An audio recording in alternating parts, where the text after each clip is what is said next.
మీ business ఏదైనా మీ ఊర్లో promotion చేయాలంటే అది సుమన్ టీవీతోనే సాధ్యం. ఇప్పుడే సంప్రదించండి. మంత్రాలకు చింతకాయలు రాలుతాయన్నది ఎంత వాస్తవమో తెలియదు, కానీ మంత్రాలు నమ్మిన ఆ యువతి మాత్రం తన కడుపున పుట్టిన బిడ్డనే తన చేతులతోనే హత్య చేసింది.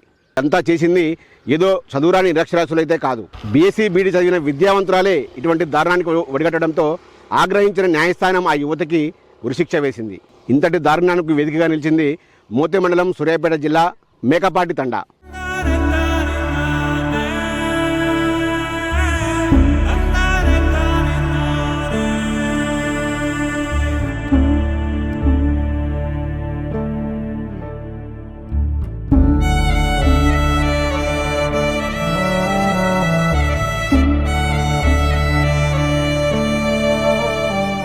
మూఢనమ్మకాలను నమ్మి సొంత కూతురిని హత్య చేసిందనే నెపంతో భారతి అనే యువతికైతే సూర్యాపేట కోర్టు ఉరిశిక్ష విధిస్తూ సంచలన తీర్పునైతే ఇచ్చింది. సో ఈ క్రమంలో ప్రస్తుతం మనం సూర్యాపేట జిల్లా మోతే మండలం తండా వద్ద భారతి స్వగ్రామంలో ఉన్నాం.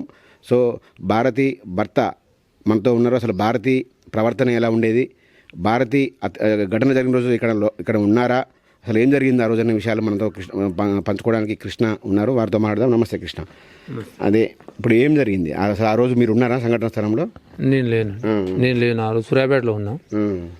అయితే ఆ రోజు నేను లేను. వచ్చేసరికి పాప చనిపోయి ఉన్నది, పోలీసులు ఉన్నారు. ఇక దాని తర్వాత నేను కూడా పాపను చూసి ఇక నాకు కూడా బీపీ డౌన్ అయ్యి నేను పడిపోయినా. ఇక అంతలో నాకు డాక్టర్ గారికి తీసుకెళ్లారు. డాక్టర్ గారు ఇక్కడే వచ్చి నాకు ట్రీట్మెంట్ చేశారు. దాని తర్వాత నేను ఒక 2 days దాకా నేను మళ్ళీ యథాస్థితికి రాలేదు. ఇక దాని తర్వాత ఇక పాపను పోస్ట్ మార్టంకి తీసుకెళ్లారు. ఇక పోలీసులు ఏం చేసినారో ఏం రాసుకున్నారో నాకైతే తెలియదు.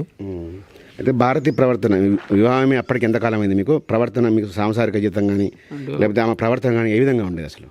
ఇప్పుడు 1 సంవత్సరంన్నర అయింది. పాప సంవత్సరం తర్వాత వాన్ పొందింది.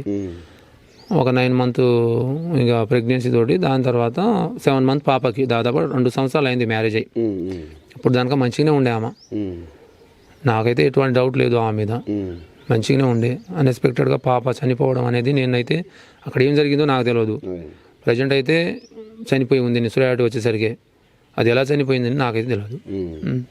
అయితే ఘటన జరిగింది, ఆమె కేసు నడుస్తూనే ఉంది. మళ్ళీ ఒక పాపని అన్నారు కదా, సో ఆమెలో అసలు ఎప్పుడైనా డిస్కషన్ వచ్చిందా అసలు ఏం జరిగింది ఎట్లా అనేది? ఇప్పుడు ఆ పాప పరిస్థితి, రెండో పాప ఇప్పుడంటే రెండో పాప ప్రజెంట్ మేము కలిసి ఉన్నాం. పాప పోయిన తర్వాత మేము కలిసి ఉన్నాం.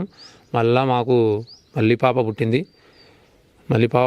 పాపకి 15 నెలలు ఇప్పుడు పాప పుట్టి మేము కలిసే ఉంటున్నాం. పాప ఇప్పుడు ప్రజెంట్ పాలు చిక్కుతుంది. ప్రజెంట్ మొన్న తీర్పుతోటి చాలా బాధతోటి ఉన్నాం.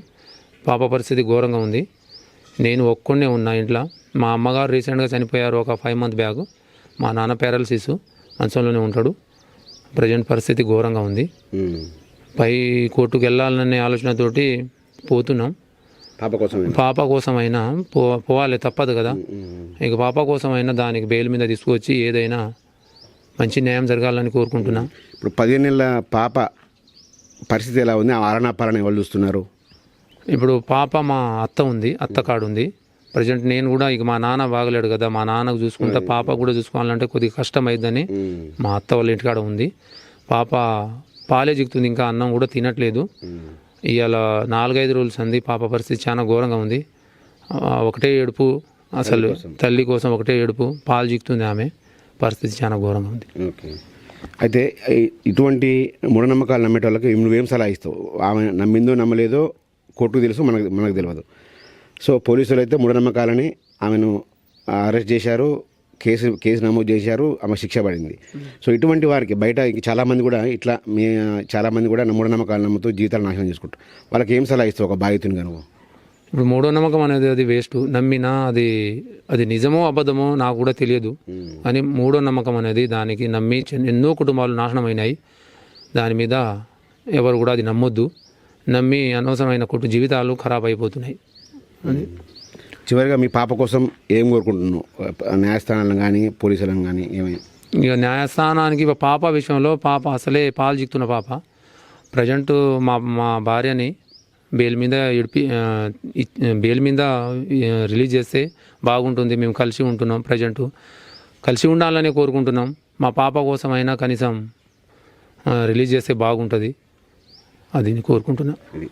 ఇది భారతి భర్త కోరుకుంటున్నాడు. భర్త ఏదైతే మొదటి పాప చనిపోయిన తర్వాత తిరిగి ఆమె కేసు నడుస్తున్నా కూడా ఆమె బెయిల్పై వచ్చి తిరిగి కృష్ణతోనే ఉంటుంది. కృష్ణతో మరో పాప కూడా జన్మించింది. ప్రస్తుతం ఆ పాపకు 15 నెలల వయసు, ఫీడింగ్ తీసుకునే వయసు, బ్రెస్ట్ ఫీడింగ్ తీసుకునే వయసు. సో ఆ తల్లి ఒకేసారి నిన్నటి మనోడు కూడా తల్లి కళ్ళ ముందు ఉన్న తల్లి కనిపించకపోవడంతో ఆ పాపను రోధిస్తూ ఉంది. తమ అమ్మ కోసం అల్లాడిపోతూ ఉంది. సో తన పాపను దృష్టిలో పెట్టుకునైనా తన భార్యను తిరిగి పాప దగ్గరకు చేర్చాలి. సో మేము కూడా తమ పాప కోసమైనా పెద్ద మనసుతో పైకోర్టుకు వెళ్ళి తిరిగి బెయిల్పై తీసుకొచ్చి పాపని తల్లిని ఒక దగ్గర చేర్చాలనే ఉద్దేశంలో అయితే ఉన్నామని కూడా కృష్ణ చెబుతా ఉన్నారు. మొత్తంగా ఇటువంటి ప్రస్తుత కాలంలో హైటెక్ యుగంలో కూడా మూఢనమ్మకాలు ఎవరు నమ్మొద్దు, నమ్మి జీవితాలను చేజేతులా నాశనం చేసుకోవద్దని చెబుతా ఉన్నారు. అయితే కృష్ణ ఇక్కడైతే గొప్ప మనసు అయితే కృష్ణకైతే కనపడతా ఉంది. కృష్ణ వికలాంగునిగా ఉన్నాడు. సొంత కాళ్ళపైన